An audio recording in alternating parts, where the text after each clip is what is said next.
Bonjour et bienvenue dans cette vidéo de tutoriel tableau. Je m'appelle Gabriella et aujourd'hui je vais vous enseigner comment réaliser une jauge.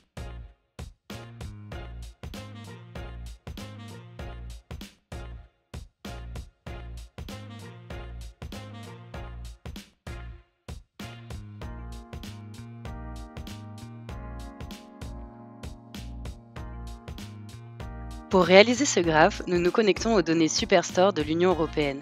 Nous utilisons l'onglet Orders qui contient la liste des ventes du magasin Superstore. Ensuite, nous réalisons une union de notre table Orders sur elle-même. Cette méthode est très importante car elle permet de dupliquer les lignes de notre ensemble de données. Nous pouvons remarquer qu'un champ Table Name est créé automatiquement par tableau. Ce champ permet d'identifier les lignes de la table d'origine et les lignes dupliquées, en prenant la valeur Orders pour les lignes d'origine et la valeur Orders1 pour les lignes dupliquées. Voici un aperçu de l'évolution des ventes mensuelles de la table Orders. Notre jauge représentera la somme des ventes mensuelles du mois spécifié. Pour créer l'aiguille de la jauge, nous allons utiliser des formules de trigonométrie. L'aiguille a deux extrémités. L'extrémité large de l'aiguille doit être au centre du graphe, donc elle a les coordonnées 0, 0. La pointe de l'aiguille doit être sur le demi-cercle du compteur, donc ses coordonnées sont R cosinus Z, R sinus Z, où R est la longueur de l'aiguille et Z est l'angle formé entre la position de l'aiguille sur la valeur maximale du compteur et la position de l'aiguille sur la somme des ventes mensuelles. Par défaut, nous choisissons R égale à 1. Pour calculer l'angle Z, nous devons utiliser la règle de 3. L'angle pi correspond à 350 000 et l'angle Z correspond à 350 000 moins la somme des ventes mensuelles, donc Z est égal à 350 000 moins la somme des ventes mensuelles fois pi divisé par 350 000. Pour réaliser notre jauge, nous allons créer uniquement 4 variables. C'est ici que notre champ Table Name entre en jeu.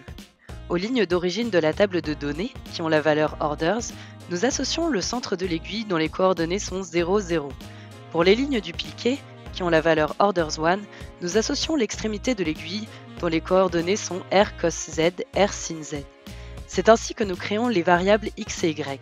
Pour la variable taille, qui va nous donner la taille de l'aiguille au centre et à l'extrémité, nous attribuons la valeur 1 pour les lignes d'origine et la valeur 0,2 pour les lignes dupliquées.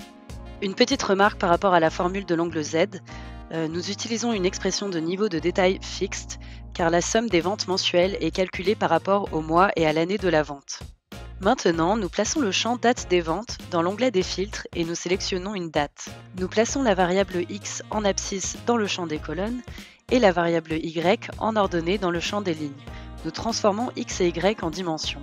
Puis nous allons dans l'onglet de définition du repère qui est par défaut sur automatique et nous sélectionnons ligne. Notre aiguille apparaît.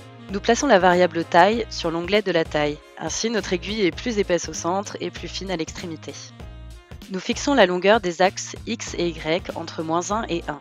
Cela nous aidera lorsque nous placerons l'aiguille sur le dashboard à conserver la proportionnalité entre les deux axes. Enfin, nous ouvrons notre dashboard. L'image du compteur, je l'ai créée très simplement sur PowerPoint et je l'ai insérée comme une image sur le dashboard. Nous plaçons la feuille représentant l'aiguille comme un élément flottant sur le dashboard. Nous redimensionnons et nous formatons, puis nous faisons apparaître le filtre. Et voilà, notre jauge est terminée et prête à être utilisée. Nous pouvons faire varier la valeur du filtre pour faire bouger l'aiguille. Merci d'avoir suivi cette vidéo et à bientôt pour un prochain tutoriel.